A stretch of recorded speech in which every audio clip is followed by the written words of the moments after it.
Hello, नमस्कार, राम राम, खम्मा खणी। स्वागत है आप सभी का एक बार पुनः। मैं दिनेश आंजना एक बार फिर से आप सभी के बीच हाजिर हूँ।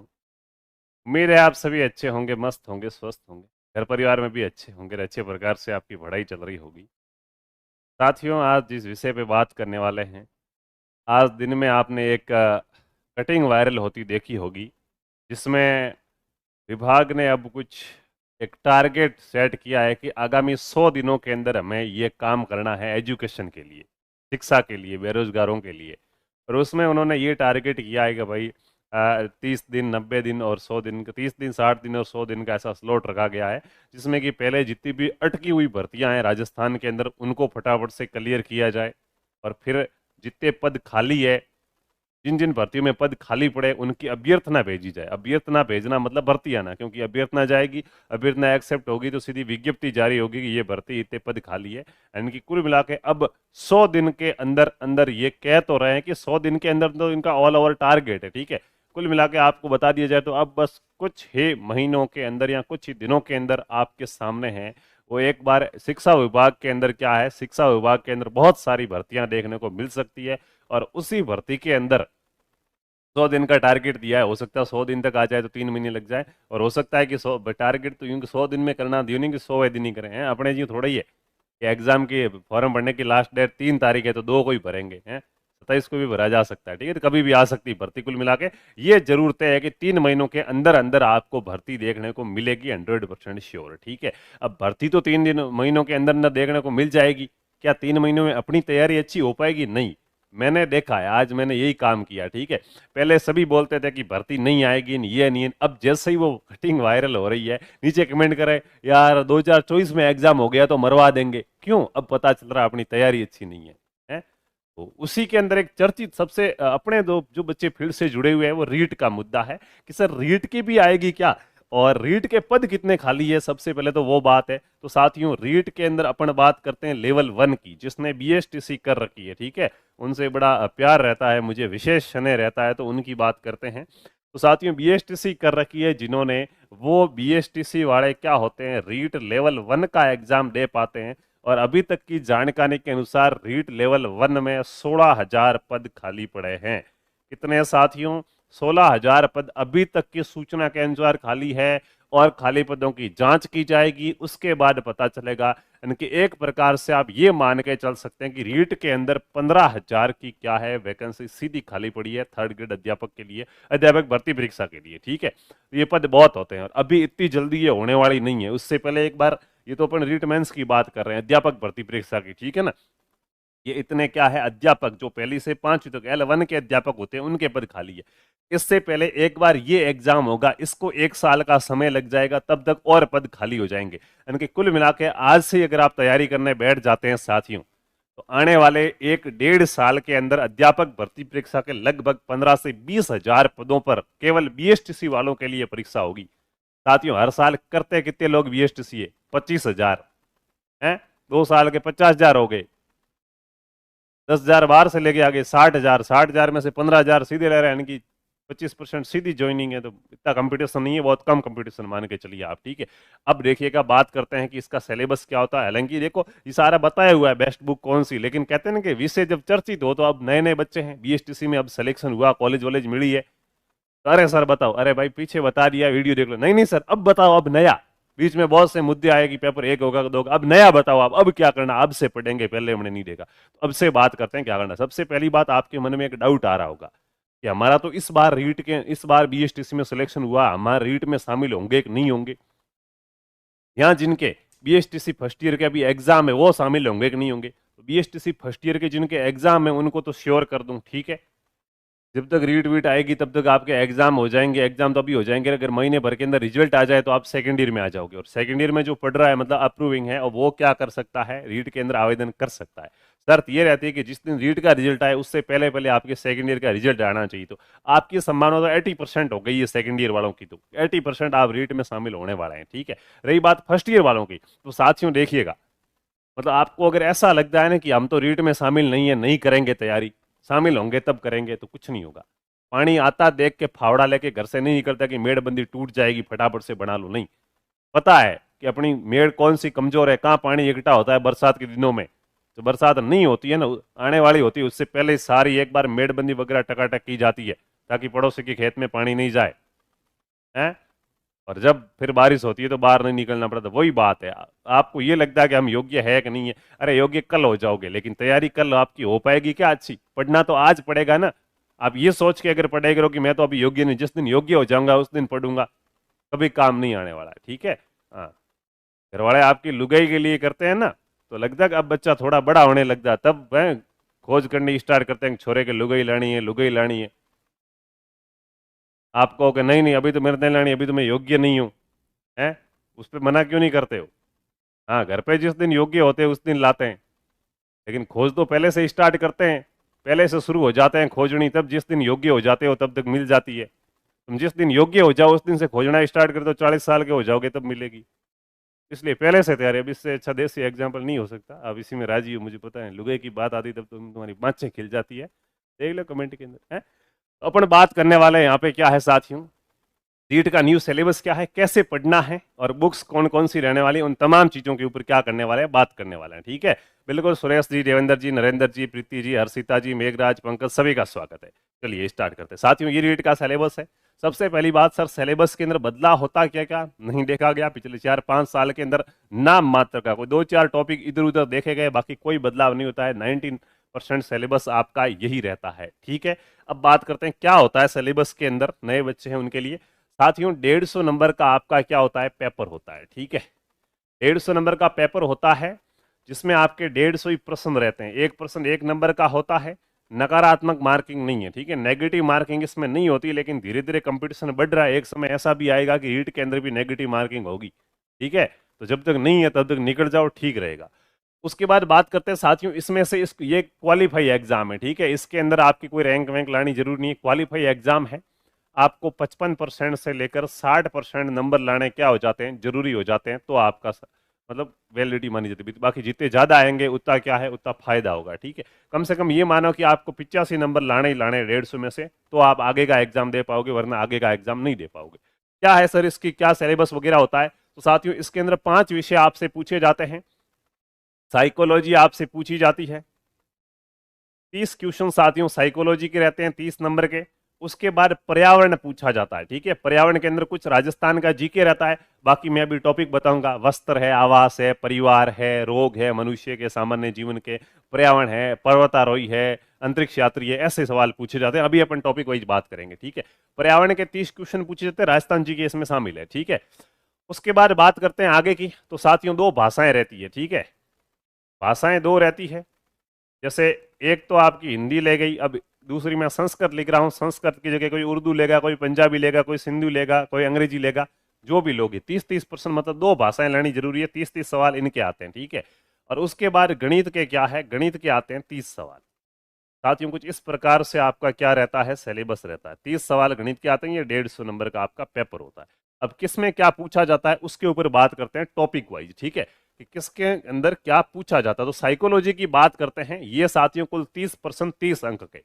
बाल विकास, देखो ये अपन ने पढ़ी हुई है यूट्यूब के ऊपर, बीच में छोड़ी है, कहां से छोड़ी है वो भी अभी यहाँ पे बताऊंगा कि यहां से अपन ने छोड़ी है, नहीं पढ़ी है, और वापस कब कंटिन्यू करेंगे ये भी आपको बता दिया जाएगा। ठीक है, बाल विकास है, बालक का विकास किस प्रकार से होता है, वातावरण और वंशक्रम की क्या भूमिका होती है, यूट्यूब पे आपको पूरा एकदम पढ़ाया हुआ है। ठीक है, उसके बाद देखिएगा व्यक्तित्व की विभिन्नता प्रभावित करने वाले कारक पढ़ाए हुए हैं। इसमें आपके 2, 4, 5 यूनिट है, प्रत्येक यूनिट से 6 से क्वेश्चन पूछे जा सकते हैं। ठीक है, तो देखो 6 नंबर का आपको ये पढ़ा दिया गया है, व्यक्तिगत विभिन्नताएं पढ़ा रही है, व्यक्तित्व पढ़ा दिया है, बुद्धि है वो अपनी चल रही थी, अपन ने छोड़ दिया था। ठीक है, तो कम से कम 4 नंबर का आपको ये भी पढ़ा दिया गया है।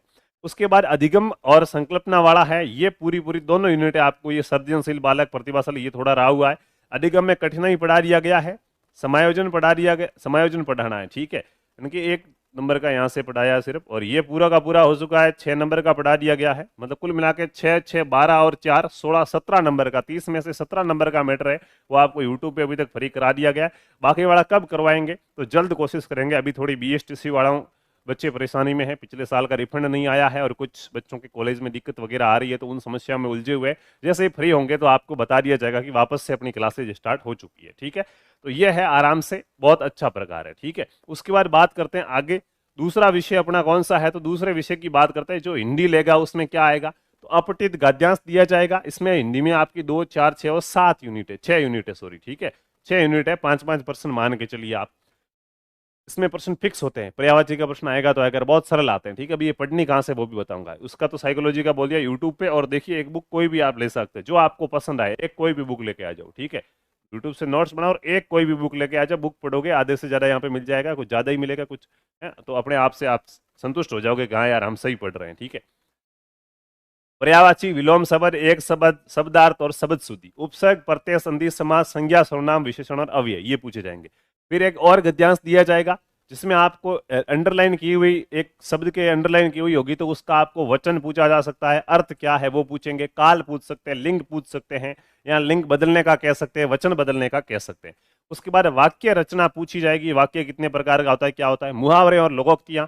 और उसके बाद ये है 3 यूनिट शिक्षण विधियां की। देखो 3 यूनिट तो व्याकरण की है, 3 है शिक्षण विधियां, हिंदी पढ़ाते कैसे स्कूल में बच्चों को। 15 क्वेश्चन व्याकरण से आ जाते हैं, 15 क्वेश्चन है वो शिक्षण विधियों से आ जाते हैं, बहुत इजी सा है, इसके अंदर भी ऐसा कुछ है नहीं, ठीक है। उसके बाद बात करते हैं आगे, जो संस्कृत लेगा उनके लिए, तो संस्कृत के अंदर भी साथियों क्या है देखिएगा, ये जो 4 यूनिटें दिख रही है आपको, ये 4 यूनिटें हैं, ये तो दिख रही है व्याकरण की, जिसमें एक अपठित गद्यांश आएगा, जिसमें उपसर्ग, प्रत्यय, संधि, समास ये ज्ञात करने। एक राजस्थान की कला संस्कृति से श्लोक आ सकता है, ठीक है, उसका व्याकरण संबंधी संधि समास पूछा जा सकता है उसमें से। संख्या ज्ञानम, समय ज्ञानम, महेश्वरी सूत्राणाम, ठीक है, ये अब की बार पढ़ लेना, महेश्वरी सूत्र नहीं जुड़े। संस्कृत के अंदर उच्चारण स्थान कौन सा कहां से बोला जाता है, लकार है, अशुद्धि संशोधन, ये पूछे जाते हैं, बहुत इजी है, प्रश्न फिक्स है कि इस टॉपिक से प्रश्न आता है तो आता है, बात खत्म है, उधर उधर पढ़ने का काम ही नहीं है, ठीक है। उसके बाद ये है इसकी शिक्षण विधियां, ये वापस है इसकी शिक्षण विधियां की कुल मिला के 15% साथियों अभी व्याकरण के आ जाते हैं, 15% संस्कृत पढ़ाते कैसे वो आते हैं। संस्कृत की शिक्षण विधियां 7 पेज की है, बड़ी से बड़ी, 5-7 पेज के अंदर इसकी शिक्षण विधियां क्लियर हो जाती है, 15 प्रश्न आते हैं, ठीक है। अच्छे प्रकार से इसको भी देखना है, ठीक है। 16,555 का प्रश्न, कुलदीप जी फोन नहीं उठा रहे हैं, बजरंग जी से बात हुई है, वो कह रहे भाई साहब उनसे बात करो, मुझे कुछ नहीं पता, ठीक है। जैसे ही उनसे कांटेक्ट होगा जरूर बात करेंगे भाई। उसके बाद बात करते हैं आगे की, तो साथियों गणित में क्या आता है। गणित में देखो, अब जो बच्चे गणित में डर रहे हैं ना साथियों, लगभग 7 से 10 क्वेश्चन है वो तो शिक्षण विधियों के आ जाते हैं। गणित पढ़ाते कैसा, ये तो साइकोलॉजी का भाग है, इसमें डरने की जरूरत ही नहीं है। भले ही आपको गणित नहीं आती, गणित पढ़ाते कैसे, उसमें थ्योरी है कि ये विधि इस विधि से ऐसे पढ़ाएंगे, आगमन विधि ये होती, निगमन विधि ये होती, तो वो तो रटे जा सकते हैं, ठीक है। तो कम से कम साथियों 10 क्वेश्चन तो आपके ये जो गणित की प्रकृति, ये 2 यूनिट है यहाँ से आ जाते हैं, ठीक है। 10 क्वेश्चन मान लो यहाँ से आ जाते हैं, 20 क्वेश्चन आते हैं यहाँ से, ठीक है। तो 10 नंबर तो गणित में आराम से लाए जा सकते हैं सिर्फ शिक्षण विधियां पढ़कर। उसके बाद इसमें देखो ये लाभ हानि, सरल ब्याज, औसत, एक एक नियम बहुत सरल है, ठीक है। ये त्रिभुज और वगैरह इनका क्षेत्रफल निकालना बहुत सरल है। उसके बाद भिन्न वगैरह बहुत इजी इजी यूनिट है, इसमें भी आप आराम से कर सकते हैं। मैं एक बार थोड़ा सिलेबस क्या है उसके बारे में आपको बता रहा हूँ। और इसी कड़ी में सबसे लास्ट है पर्यावरण अध्ययन, जिसके 30 प्रश्न आते हैं। इसका एक एक पॉइंट बोलूंगा, पूरा पूरा ध्यान से सुन लो, ताकि आप बार बार ये नहीं पूछो कि सर राजस्थान जीके कितना है और बाकी क्या है।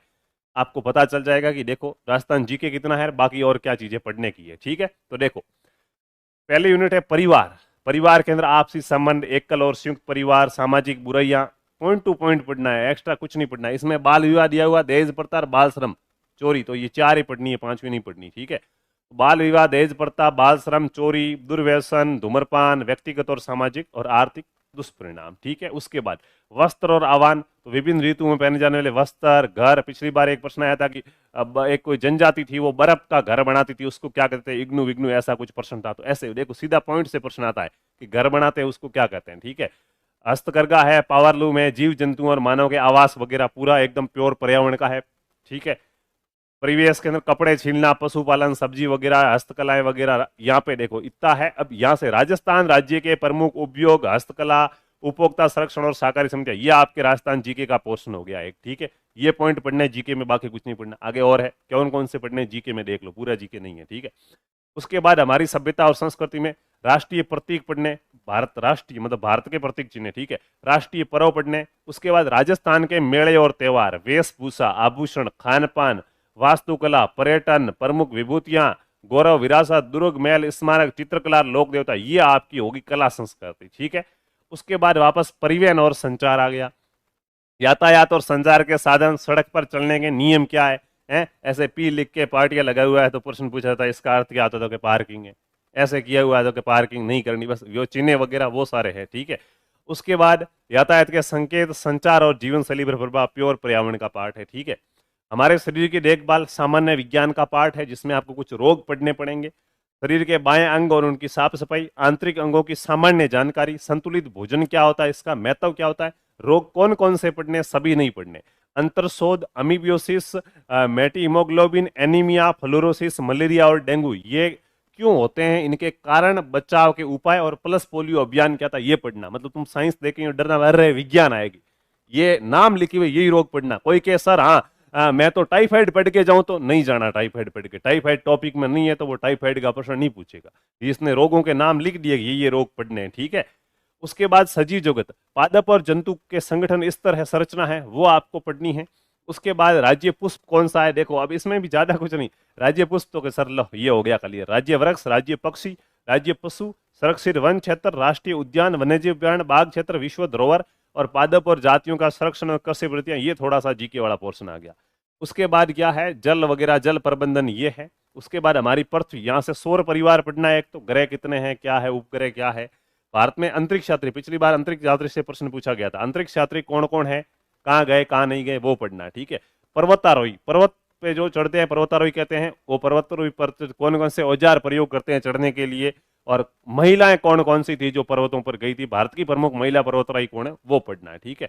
उसके बाद पर्यावरण की क्या है, शिक्षण विधियां हैं। अब आपने देख लिया राजस्थान जीके का क्या, सर क्या मैं मालदेव को पढ़ के जाऊं, क्या मैं मालदेव को पढ़ के जाऊं रीट के एग्जाम के लिए, नहीं, रीट में मालदेव को भूल जाओ, कुछ नहीं पढ़ना। अकबर को पढ़ना, अरे नहीं पढ़ना, बैठा रहने दो। ठीक है। क्या पढ़ना, राजस्थान की कला और संस्कृति है, और जो भूगोल के टॉपिक है वो देखिए, ये उद्योग है, हस्तकला है, मतलब यहाँ पे फिक्स टॉपिक है, सिर्फ यही पढ़ने हैं, बाकी सारा का सारा याद करने की चीजें ये, बाकी तो संयुक्त परिवार क्या होता है, नशा क्या होता है, न वस्त्र कैसे सिलते हैं, कौन कौन सी ऋतु में कैसे वस्त्र पहने जाते हैं, समझने की चीजें है बहुत। ठीक है। तो बहुत अच्छे प्रकार का सिलेबस है साथियों, अच्छे प्रकार से आप कवर कर सकते हैं। अब बात करेंगे कि इसकी तैयारी कैसे करनी, बेस्ट बुक कौन कौन सी रहने वाली है। बात करता हूं साइकोलॉजी के लिए, साइकोलॉजी के लिए बात की जाए साथियों, तो साइकोलॉजी के लिए कोई भी एक बुक लेके आ जाओ, मैं नाम नहीं लूंगा, जो आपको अच्छी लगे, आंख मीच के कोई भी बुक लेके आ जाओ। उसके साथ साथ यूट्यूब पे साथियों क्लासेज करवाई गई है, जो अधूरी रही है वो भी पूरी करवाई जाएगी, आप बस पहले उनको देखो और अच्छे प्रकार से याद करो। बाकी साइकोलॉजी कहीं से पढ़ने की आवश्यकता नहीं है। ठीक है। सारा कवर हो जाएगा। ठीक है। मार्केट में जितना ज्यादा जाओगे उतना ज्यादा मैटर दिखेगा और लगेगा यार अरे इसने तो कम पढ़ा यार, वो ज्यादा पढ़ा नहीं, ये उसमें फालतू की बातें कुछ नहीं, जितना फैक्ट है जो एग्जाम में आता है वो सारा यहाँ से हो जाएगा। ठीक है। इसके बाद बात करते हैं आगे, इसकी कोई एज वेज नहीं है, फॉर्म भरो तुम सीधा। ठीक है। उसके बाद बात करते हैं आगे, हिंदी की बात करते हैं कि हिंदी कहाँ से पढ़नी है। तो हिंदी देखो, शिक्षण विधियों के लिए एक अलग से बुक लेके आ जाना, क्योंकि शिक्षण विधियां प्रत्येक विषय की शिक्षण विधियों के लिए शिक्षण विधियों की L1 की बुक लेके आ जाना एक अलग से, शिक्षण विधियां व्याकरण में शामिल नहीं है। ठीक है। L1 की एक अलग से बुक लेके आ जाना। बुक आप चाहो तो चौहान पब्लिकेशन की ला सकते हो, मंगलम की ला सकते हो, और आप चाहो तो क्या है फर्स्ट रैंक की ला सकते हो। ठीक है। फर्स्ट रैंक की लेके आ गए जैसे मान लिया। ठीक है। उसके बाद हिंदी व्याकरण, तो जो 9वीं से 12वीं तक की आपने किताब देखी होगी, माध्यमिक शिक्षा बोर्ड सोनदास चारण की बुक आती है, उसमें आपके जो जो टॉपिक दे रखे वो पढ़ो, पूरी उसको भी नहीं पढ़नी है। सिलेबस देखो साथियों, शिक्षक भर्तियों में क्या होता है, पॉइंट टू पॉइंट प्रश्न पूछा जाता है, अगर पॉइंट से 12 प्रश्न आया ना तो उसका बोनस मिलता है। ये बीएसटीसी आपने की थी वैसा नहीं है, यहाँ पे पॉइंट टू पॉइंट दिया हुआ है। जैसे अभी आप हिंदी पढ़ोगे ना, तो जैसे ये हिंदी का सिलेबस था, तो वहां पे अगर मान लिया कि आप संधि और समास है ये आप पढ़ रहे हैं, वहां पे अलंकार दिए हुए, भाई हिंदी में तो अलंकार भी होंगे, आपको आ रहा है हिंदी व्याकरण की पूरी किताब पढ़नी, सर ने कहा है नहीं पढ़नी। किताब खोलो, सिलेबस खोलो, कौन कौन से टॉपिक पढ़ने टिक कर लो, सिलेबस का बहुत बड़ा रोल रहेगा यहाँ पे। अपने को संधि समास ये पढ़ने, यहाँ कहीं अलंकार नहीं लिखा हुआ मतलब अलंकार नहीं पढ़ना है, भले ही किताब में दिया हुआ है, ऐसे एक टॉपिक सेलेक्ट करके पढ़ना पड़ेगा। ठीक है। तभी काम आ पाएगा, वरना काम नहीं आएगा। तो हिंदी के अंदर माध्यमिक शिक्षा बोर्ड की बुक ला सकते हो। उसके बाद बात करते हैं संस्कृत कहाँ से पढ़ें। तो संस्कृत के लिए किरण मैम की किताब आती है। ठीक है। किरण मैम की बुक आती है, वो काफी बढ़िया, उसको लाके आप समझ सकते हैं, उनके वीडियोज भी मिल जाएंगे आपके यूट्यूब पर, वो भी देखिएगा, अच्छे प्रकार से आपको सारी बातें समझ में आ जाएगी। यहाँ पे फिक्स प्रश्न होते हैं संस्कृत में, टॉपिक इस टॉपिक से ये प्रश्न बनेगा, फिक्स है फिक्स है। ठीक है। ये चीज ध्यान रखिएगा। और इंग्लिश वाले तो भाई अपने इंग्लिश की बात करते नहीं, इंग्लिश का नॉलेज नहीं, फालतू बात करेंगे नहीं। ठीक है। अपने संस्कृत और हिंदी सेट होती है, उसी की अपन बात कर रहे हैं, ज्यादातर बच्चे भी वही होते हैं। ठीक है। ये नहीं लाओ तो सर हम तो बुक से ही पढ़ना है, हमें कोई वीडियो वीडियो नहीं देखना। तो साफल्यम, साफल्यम के एक बुक आती है मार्केट के अंदर, बहुत बढ़िया बुक है, आपको 25 क्वेश्चन कम से कम मिल जाते हैं 30 में से, इसी किताब में से, तो वो ला के आप पढ़ सकते हैं, ठीक है। उसके बाद रही बात किसकी रही भाई, गणित की। गणित देखो समझने का विषय है, इसके लिए आपको कहीं से कोर्स तो लेना पड़ेगा, या फिर कहीं से क्या करेंगे, वीडियो देखना पड़ेगा, ठीक है, तभी समझ में आएगा। बाकी गणित किताबों से पढ़ के समझना, हाँ अगर आप पढ़ाई में होशियार है, गणित में आपका अच्छा बैकग्राउंड रहा तो आप इक्वेशन देख के समझ जाओगे क्वेश्चन कैसा था, उत्तर कैसे, अच्छा ऐसे होता है, उत्तर देख के समझ जाओगे कि अच्छा ऐसा प्रश्न है तो ऐसे करना है। लेकिन जिनको समझ में नहीं आए, जिनकी गणित कमजोर रही हुई है, वो कहीं ना कहीं कुछ क्या है, कोर्स वगैरह ले सकते हैं, ठीक है। उसके बाद बात करते हैं आगे की, पर्यावरण अध्ययन, ठीक है। तो पर्यावरण अध्ययन की आप कोई भी मार्केट से एक बुक लेके आ जाओ, रीड की पर्यावरण अध्ययन की अलग से बुक आती है, जैसे सिकवाल की बुक काफी अच्छी मानी जाती है, वो लेके आ जाओ, या लक्ष्य की गाइड लेके आ जाओ, तो गणित भी हो जाएगी, पर्यावरण भी हो जाएगी, ठीक है। कुल मिला के बुक सेट आपको यहाँ पे पूरा बता दिया गया। रही बात, कुछ बच्चे ऐसे हो गए कि सर हम डेडिकेटेड होकर तैयारी करना चाहते हैं, हमें तो कोर्स लेना है, तो हमारा तैयारी कर लो एप्लीकेशन है, वहाँ पे आपको रीड का कोर्स मिल जाएगा। आप तैयारी कर लो कि जो हेल्पलाइन नंबर है, हम जो भी कोर्स का पोस्टर यहाँ पे नहीं लगा पाए, पोस्टर वगैरह लगाते कि नहीं लगाते कोर्स का,